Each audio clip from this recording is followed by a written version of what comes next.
તો હવે નજર કરીએ વિગતવાર સમાચારો પર। રાજ્ય સરકારે જાહેર કરેલા સહાય પેકેજથી ખેડૂતોમાં રોષ। જાહેર કરાયેલા પેકેજમાં પૂરતી સહાય નહીં મળે તેવા આક્ષેપ થઈ રહ્યા છે। અમરેલીના બગસરાના ખેડૂતોએ આક્રોશ વ્યક્ત કર્યો। ડુંગળીના પાક પર રોટાવેટર ફેરવીને આક્રોશ વ્યક્ત કર્યો। 15 વીઘામાં ઊભા ડુંગળીના પાક ઉપર રોટાવેટર ફેરવી દીધું। જાહેર કરાયેલ પેકેજમાં પૂરતી સહાય નહીં મળે તેમ જણાવ્યું અને ખેતરે રોટાવેટર ફેરવી દીધું। 15 વીઘાનો ઊભો પાક પર રોટાવેટર ફેરવી દીધું। જાહેર કરાયેલા સહાય પેકેજથી ખેડૂતોમાં અસંતોષ જોવા મળ્યો છે। અમરેલીનો આ મામલો સામે આવ્યો છે કે જ્યાં ખેડૂતોમાં નારાજગી છે। કમોસમી વરસાદ માવઠાની પરિસ્થિતિમાં ખેડૂતોને જે નુકસાન થયું હતું તેમના પાકને નુકસાન પહોંચ્યું હતું ત્યારે રાજ્ય સરકાર દ્વારા 10,000 કરોડનું જે રાહત પેકેજ જાહેર કરવામાં આવ્યું છે સહાય પેકેજ, પરંતુ અપૂરતી સહાય નથી, પેકેજમાં મળતી પૂરતી સહાય નથી, જેને લઈને નારાજગી વ્યક્ત કરવામાં આવી છે ખેડૂતો દ્વારા। અમરેલીમાં ખેડૂતે ડુંગળીના પાક પર રોટાવેટર ફેરવી દીધું। 15 વીઘાના ઊભા ડુંગળીના પાકમાં રોટાવેટર ફેરવી દીધું હતું। રાજ્ય સરકારે જે પેકેજ જાહેર કર્યું છે તે પેકેજને લઈને અસંતોષ વ્યક્ત કર્યો હતો, નારાજગી વ્યક્ત કરી હતી કે જે પેકેજ આપવામાં આવ્યું છે તે પૂરતા પ્રમાણમાં નથી।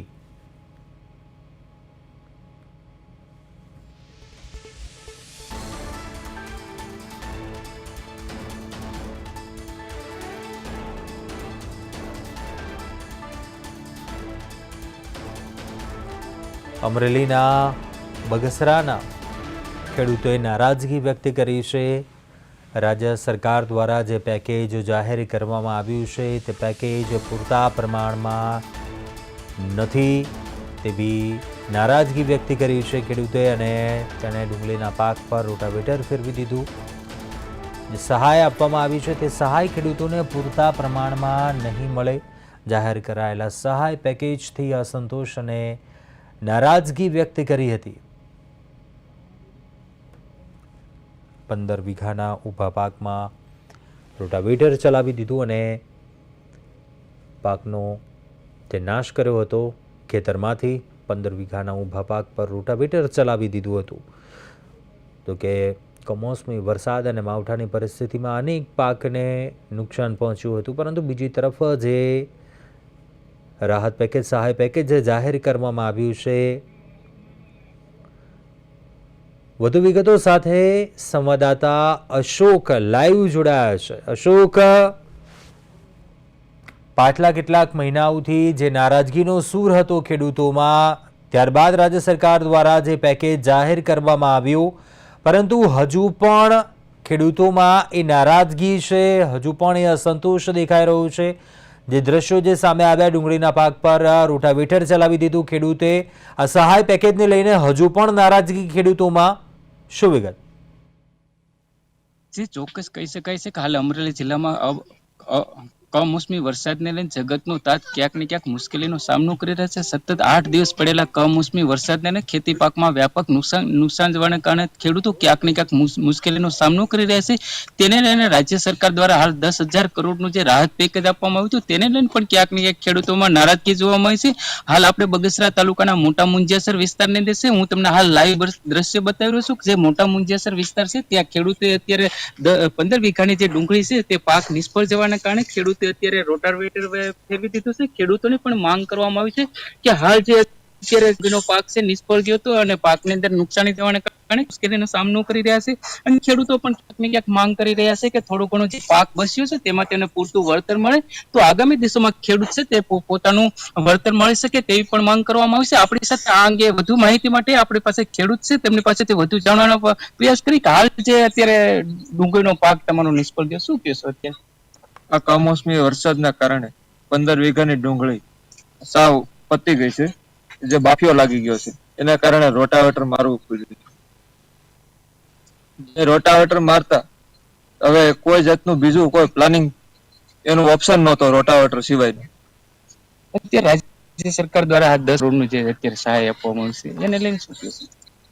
સહાયની અંદર વીઘે 3520 રૂપિયાની સહાય કરેલી છે, પણ 5000 રૂપિયા તો વીઘે પેલા સ્ટાર્ટિંગમાં ખર્ચો અમારે લાગી ગયો છે બિયારણ, ડીએપી ને ખાતરના કારણે. ખાસ કરીને ખેડૂતો પણ અત્યારે જણાવી રહ્યા છે જે રાહત પેકેજને જેને વળતર મળ્યું છે એની કરતા તો વધુ ખર્ચો થઈ ગયો છે. આપણી સાથે અન્ય પણ ખેડૂત છે, શું કહેશો અત્યારે હાલ? અત્યારે ખેડૂતો મહા મુશ્કેલીમાં છે અને બધા ગુજરાતના ખેડૂતો કઈ હાલતમાં છે એ બધા જાણે છે. અત્યારે 9000 કરતા ગયા વર્ષે ખેડૂતોએ આત્મહત્યા કરી છે અને આ સરકાર મોટા મોટા તાઇફાઓ કરી રહી છે અને એમ કહી રહી છે કે 10,000 કરોડનું પેકેજ ખેડૂતોને આપવામાં આવે. હવે આ ખેડૂતો સુધી તો 3520 રૂપિયા જ પૂગે છે વીઘે. આ ડુંગળીનો હિસાબ કરો તો ડુંગળી 25 થી 30,000 રૂપિયે તૈયાર થાય છે. અત્યારે જો ખેડૂત વેચવા જાય તો આ ડુંગળીના વીઘે 10,000 પણ આવે એમ નથી અને એના કારણે ખેડૂતો રાતર પાણીએ રોઈ રહ્યા છે અને આ આંધળી અને બેરી સરકાર જોઈ રહી છે, કાંઈ એને ખ્યાલ નથી. અગાઉની સરકાર એમ કહેતા કે મૂંગી સરકાર હતી, પણ મૂંગી સરકાર હતી પણ એ કઈક આપતી ખેડૂતોને. એ સરકાર વખતે આ ડુંગળી 2000 રૂપિયાની મણ ગઈ છે અને આજે 30 થી 35 રૂપિયાની મણ છે. 14 વર્ષમાં ખાતર, બિયારણ, મજૂરી ખર્ચ, દવા ખર્ચ, બધો ખર્ચ વધ્યો છે અને ડુંગળીના ભાવમાં ઘટાડો થયો છે. તો આ સરકારને હું વિનંતી કરું છું કે અમારે તમારું રાહત પેકેજ નથી જોતું, પણ અમને સારા ભાવ મળે, પૂરતા ભાવ મળે એવું કઈક કરવું જોઈએ. અત્યારે ડુંગળી જ નહીં, કપાસ જોવો તો કપાસ પણ ઉગી ગયો છે છોડવામાં. મગફળી જોવો તો મગફળી પણ કાળી થઈ ગઈ છે, ફૂગાઈ ગઈ છે અને ઉગી ગઈ છે. માટે ફરી વાર સોયાબીન પણ ઉગી ગયા છે. તો હું ફરી વાર સરકારને વિનંતી કરું છું કે રાહત પેકેજની જરૂર નથી, પૂરતા ભાવ આપો, ખેડૂતોને એની જરૂર છે. ખાસ કરીને જે સરકારનો અત્યારે થોડો ઘણો પાક બચ્યો છે તેના પૂરતા ભાવ મળે તેની પણ માંગ કરવામાં આવશે. ત્યારે આવનારા દિવસોમાં સરકાર કેવા ભાવ છે તે જોવાનું. આપણી સાથે અન્ય પણ ખેડૂત છે, શું કહેશો? આજે 10 દિવસ પહેલા કમોસમી માવઠાને લીધે ડુંગળીના અથવા અન્ય પાક નિષ્ફળ ગયા છે. આજે આ ભાઈને 15 વીઘાની ડુંગળી હતી, એમાં અત્યારે રોટાવેટર ચાલે છે. અત્યારે અમારે આ બધું કુદરત ઉપર આધાર હતો, એમાં પૈડા ઉપર પાટું થયું. કુદરતી વરસાદના કારણે ડુંગળી ફેલ થઈ અને જે ડુંગળી બચી છે એ ડુંગળીમાં અત્યારે 50 થી લગાડીને 150 રૂપિયા ભાવ છે. આજે 1 વર્ષ પહેલા ડુંગળીનો ભાવ 600 રૂપિયા હતો, ત્યારે બાંગ્લાદેશમાં એક્સપોર્ટ થતી. ત્યારે આ સરકારની નીતિ જેને 20% ટેરિફ લગાડ્યો અને એ ટેક્સ લગાડ્યો અને ડુંગળી એક્સપોર્ટ થતી બંધ થઈ ગઈ. ત્યારે પછી એને બાંગ્લાદેશે ચાઇના પાસેથી ડુંગળી લીધી અને 11 મહિનાના કોન્ટ્રાક્ટ બેઝ ઉપર લીધી. અત્યારે બાંગ્લાદેશને ડુંગળી પોસાય તેમ જ નથી, છતાં પણ ત્યાંથી 70 રૂપિયા પર કેજી, આપણે ઇન્ડિયન રૂપીસ અત્યારે એને લેવી પડે છે. લગભગ 10 દિવસમાં એ કોન્ટ્રાક્ટ પૂરો થાય છે એટલે બાંગ્લાદેશમાં આપણી એક્સપોર્ટ ચાલુ થશે. પણ 1 વર્ષ પહેલા જયારે ખેડૂતને 600 થી 800 રૂપિયા ડુંગળીના ભાવ મળતા હતા ત્યારે આ સરકારે એક્સ્ટ્રા 20% ટેરિફ લગાડ્યો હતો, એટલે બાંગ્લાદેશ આપણી પાસેથી ડુંગળી ખરીદતું બંધ થઈ ગયું અને ચાઇના પાસેથી લીધી. જો એ 20% ટેરિફ ન લગાડ્યો તો આજે આ ખેડૂતની ડુંગળી 500 થી 800 રૂપિયામાં જતી હોય. આ સરકારની આ ખેડૂત સાથેની વાલા દવલાની નીતિ છે. જો એ ન રાખી હોત તો અત્યારે ખેડૂતમાં જે પાક બેસ્યો છે ખેડૂતને, અત્યારે એ ડુંગળી 500 થી 800 માં જતી હોય તો ખેડૂત ખુશ હોય. આજે વરસાદના કારણે ડુંગળીનું ઉત્પાદન સરેરાશ 200 મણ આવે, અત્યારે 50 થી 80 મણ જ આવે છે જો ડુંગળી રહેશે તે.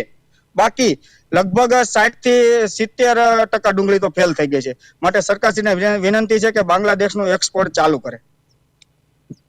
આપણે ખાસ કરીને જોયું ખેડૂતોમાં ક્યાંક ને ક્યાંક ભારે નારાજગી જોવા મળે છે. કમોસમી વરસાદને ખેતી પાકમાં વ્યાપક નુકસાન થાય તો સરકાર દ્વારા પણ 10,000 કરોડ જેવું અત્યારે માત્ર રકમ મંજૂર કરવામાં આવી છે ને પેકેજ જાહેર કરવામાં, તેને લઈને પણ સરકાર સામે ક્યાંક ને ક્યાંક રોષ વ્યક્ત કરવામાં આવ્યું છે. સરકારશ્રી દ્વારા ખેડૂતોને આવનારા દિવસોમાં કેવું વળતર આપશે તે જોવાનું રહ્યું. જી કુંજ.